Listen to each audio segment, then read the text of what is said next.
ये जो है दिशा और दूरी से संबंधित क्वेश्चन पूछा गया है, हमेशा ही एक क्वेश्चन बनता ही है दिशा और दूरी से।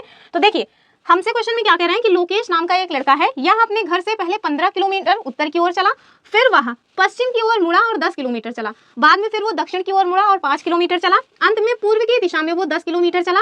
अब आपको बताना है कि वह अपने घर से किस दिशा में है, ठीक है। तो इससे क्वेश्चन ऐसे भी बनता है कि कौन सी दिशा में अभी चल रहा है या उसका घर जो है किस दिशा में पड़ेगा। क्वेश्चन इससे भी बनता है कि उसने टोटल कितनी दूरी तय की, वगैरह वगैरह करके कई तरह से क्वेश्चन इसमें बनते हैं, ठीक है। तो सबसे पहले तो हमें दिशाओं का ज्ञान होना चाहिए, मेरे ख्याल से आपको पता ही है, हमने इसके पहले भी बताया हुआ है। तो टोटल जो आपको नॉर्मली दिशाएं देखने को मिलती है वो तो 4 हैं, ठीक है। कौन सी? East, west, north and south. लेकिन आप देखिए इन दिशाओं के मध्य कोण भी बनता है, उसको भी देखे रहिए क्योंकि उससे भी रिलेटेड क्वेश्चंस आते रहे हैं। तो इन दोनों के मध्य नॉर्थ और ईस्ट के मध्य जो दिशा आती है उसे हम नॉर्थ ईस्ट कहते हैं, साउथ और ईस्ट के मध्य जो आती है उसे साउथ ईस्ट कहते हैं, साउथ और वेस्ट के मध्य जो आती है उसे साउथ वेस्ट कहते हैं, और जो नॉर्थ वेस्ट के मध्य आती है उसे हम नॉर्थ वेस्ट कहते हैं। हिंदी में अगर हम बात करें तो ईस्ट को क्या कहते हैं? इसको कहते हैं पूरब, ठीक है। इसको क्या कहते हैं? पश्चिम, ऐसे ही शॉर्टकट में लिख भी लेते हैं। ऊपर वाली को कहते हैं उत्तर, नीचे वाले को कहते हैं दक्षिण, और उत्तर और पूर्व के मध्य जो कोण बन रहा है उस दिशा को हम क्या कहते हैं? तो उत्तर पूर्व। उत्तर मतलब कि पूर्व और दक्षिण दिशा वाले में जो बन रहा है उसे हम कहते हैं दक्षिण पूर्व, और साथ में उत्तर और पश्चिम के मध्य जो बनता है उसे हम कहते हैं उत्तर पश्चिम, और इस वाले को हम लोग कह देते हैं दक्षिण पश्चिम, ठीक है। तो ये तो आपको पहले दिशाएं पता होनी चाहिए, क्योंकि इस तरह के क्वेश्चन तभी सॉल्व होंगे जब आपको दिशाओं का जो है अच्छे से ज्ञान होगा, क्योंकि इसका ना एक चित्र बनाना पड़ता है, उस चित्र से ही आप इस तरह के क्वेश्चन इजिली सॉल्व कर पाएंगे। तो चलिए देख लेते हैं।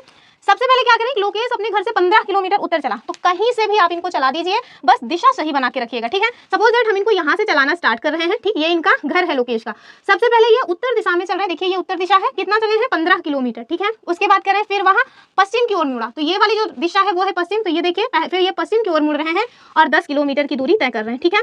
फिर कह रहे हैं कि वह उसके बाद वो दक्षिण दिशा में मुड़ते हैं, तो आप चलिए इनको दक्षिण दिशा में मोड़ दीजिए, और कह रहे हैं 5 किलोमीटर चले तो 5 किलोमीटर चला दीजिए। अब इस लाइन को आप लंबा मत कर दीजिएगा, क्योंकि लंबा करेंगे तो गड़बड़ा जाएगा। देखिए ये 15 किलोमीटर की लाइन खींची गई है, तो 5 किलोमीटर इतना ही आएगा ना, इतना जो बच रहा है वो 10 किलोमीटर छूट रहा है, ठीक है।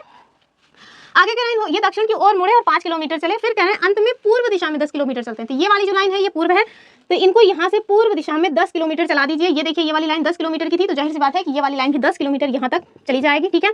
ये पूरी दूरी आपको 15 किलोमीटर दी गई है, ध्यान से इसको देखे रहिएगा, क्योंकि इसमें ना बहुत कंफ्यूजन हो जाता है, थोड़ी थोड़ी कंफ्यूजन से जो है क्वेश्चन रॉन्ग हो जाते हैं, ठीक है। तो ये पूरे की दूरी 15 किलोमीटर है, इतनी दूरी जो हम लोगों ने लिया है ये 5 किलोमीटर है, ठीक है। तो आप देखिए जितने भी आपको नंबर्स दिए हुए थे, 15 किलोमीटर, 10 किलोमीटर, 5 किलोमीटर, फिर से 10 किलोमीटर, ये सब ना आपने इस चित्र में पूरी तरह से रख दिया है। अब आपको क्या करना है, कह रहे हैं कि आप बताओ अपने घर से वह किस दिशा में है। इनका घर यहाँ पे है, यहाँ से अगर आप खड़े होकर के इस दिशा को देखेंगे तो क्या हो जाएगा? ये जो दिशा जा रही है क्या बन रही है? उत्तर है ना, तो इसका जो उत्तर क्या हो जाएगा, मतलब उत्तर का उत्तर क्या होगा? उत्तर ही हो जाएगा, ठीक है। तो इस प्रश्न का जो आंसर है वो हो जाएगा उत्तर दिशा, ठीक है। यानी कि लोकेश जो है वर्तमान में अपने घर से उत्तर दिशा में है, ठीक है। इसका उत्तर क्या हो जाएगा? नॉर्थ डायरेक्शन, ठीक है।